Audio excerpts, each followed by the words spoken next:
একেবারে কম সময়ের ভিতরে আমসত্ত্ব রোদে দেওয়ার কোনো ঝামেলা নেই। ঘরে বসেই আমসত্ত্ব তৈরি করে নিতে পারবে এই সুন্দর পারফেক্ট আমসত্ত্ব। গতদিন দিয়েছিলাম পাকা আম কিভাবে সংরক্ষণ করে সারা বছর তোমরা খেতে পারো আর জুস তৈরি করা। তোমরা যারা দেখোনি তারা কিন্তু সে ভিডিওটা চাইলে দেখে আসতে পারো। আর আজকে দেখো এই সুন্দর আমসত্ত্বটা একেবারে রোদে দেওয়ার ঝামেলা ছাড়াই তৈরি হবে। নমস্কার বন্ধুরা, সবাই কেমন আছো? আশা করি সবাই ভালো আছো। আমার পল্লী জননী কুক সেন্টারে নতুন একটা পর্ব দেখার জন্য সবাইকে জানাই স্বাগতম। আজকের এই পারফেক্ট আমসত্ত্বটা আমি কিভাবে তৈরি করছি ভিডিওটাকে স্কিপ করো না, প্রথম থেকে শেষ পর্যন্ত দেখো, আশা করি ভালো লাগবে।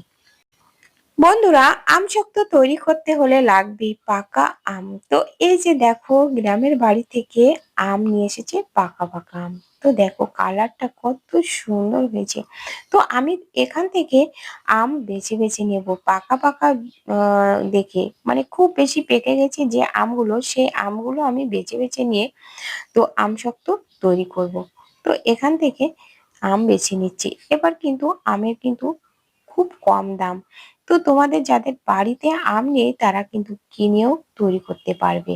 তো আমি কিন্তু আহ, আজকে তৈরি করব বাড়ির আম দিয়ে।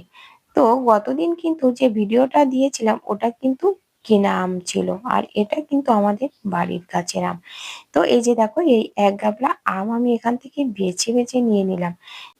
আমগুলো দিয়ে এত সুন্দর ঘ্রাণ বের হচ্ছে, মনে হচ্ছে সব আমগুলো একবারে খেয়ে নি।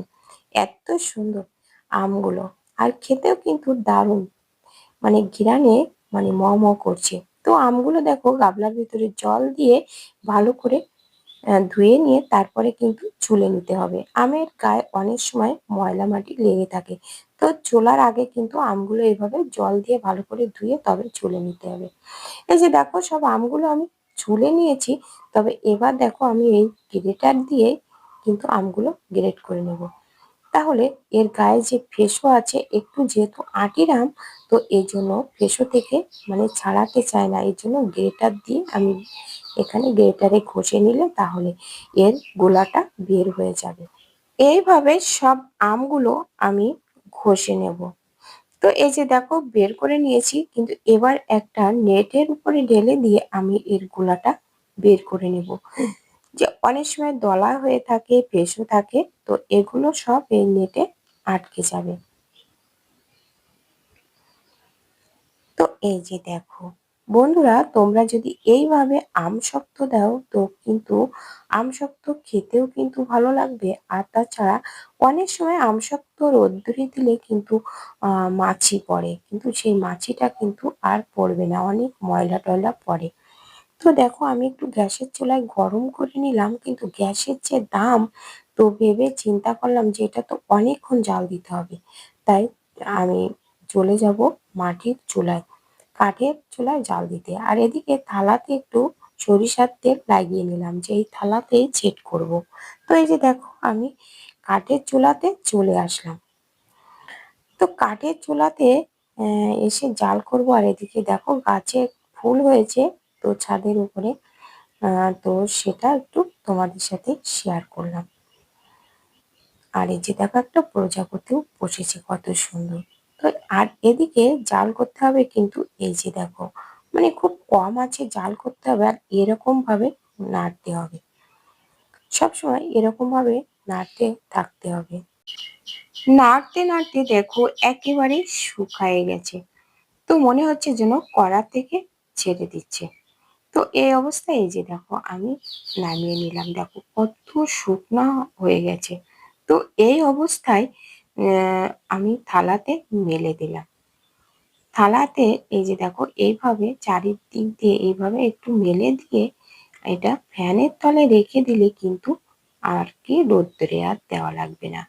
তবে যত শুকানো যায় তত কিন্তু ভালো হবে আমসত্ত্ব। আর কালারটা দেখো কত সুন্দর কালার হয়েছে, এরকম কালার কিন্তু থেকে যাবে। তো তোমরা চাইলে কিন্তু এটা রোদ্দুরেও দেওয়া যাবে, আর ফ্যানের তলে রেখে দিয়ে তো পরের দিন দেখো চলে আসলাম। তো দেখো কত সুন্দর হয়েছে বন্ধুরা। তো এবার তোমাদের সাথে তুলে দেখো শেয়ার করছি। এই যে দেখো, তো এই যে দেখো ফ্যানের তলে রেখেছিলাম, কমপক্ষে 15-20 ঘন্টা ফ্যানের তলেই ছিল আমার এটা। তো চাইলে কিন্তু 8-10 ঘন্টার ভিতরেই কিন্তু উঠে যাবে, কিন্তু আমি এটা একটু বেশি সময় পরে তারপরে আসলাম। তো যেমন ইচ্ছা তেমন ভাবে এভাবে কেটে কেটে নিয়ে গোল গোল করে ঘুরিয়ে নিলে দেখো কত সুন্দর আমসত্ত্ব রেডি হয়ে যাচ্ছে। তো বন্ধুরা, আজকের ভিডিওটা তোমাদের কাছে কেমন লেগেছে কমেন্ট করে জানাতে কিন্তু ভুলো না। লাইক দিতে ভুলে গেলে লাইক করে দিও। আর নতুন বন্ধুরা আমার চ্যানেলটা সাবস্ক্রাইব করে পাশে থাকা বেল আইকনটিতে ক্লিক করে রেখো, তাহলে পরবর্তী ভিডিও আপলোড হলে নোটিফিকেশন পেয়ে যাবে, আর পেয়ে যাবে সুন্দর সুন্দর ভিডিও অজানা অনেক টিপস। তো এই যে দেখো ফাইনালি কত সুন্দর হয়েছে। তোমরা এইভাবে আমসত্ত্ব তৈরি করে নিও একেবারে কোনো ঝামেলা ছাড়াই। তো বন্ধুরা, আজ এই পর্যন্ত, দেখা হবে পরবর্তী ভিডিওতে। ততক্ষণে তোমরা ভালো থেকো, সুস্থ থেকো। নমস্কার বন্ধুরা।